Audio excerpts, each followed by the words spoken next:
今天买了一个20斤的大西瓜，给大家分享一道凉糕做法。先把西瓜用清水稍微清洗一下，然后两头去掉，中间对半切开，接着切成一块一块的，用刀把果肉和皮分离，放入料理机打成西瓜汁。把打好的西瓜汁用过滤网过筛一下，这些过筛好的西瓜汁是1000毫升，加入100克淀粉、20克白糖，用筷子给它充分搅匀。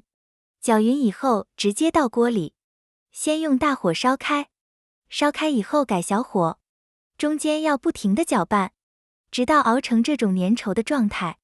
把它们全部倒进模具里，用铲子铺平。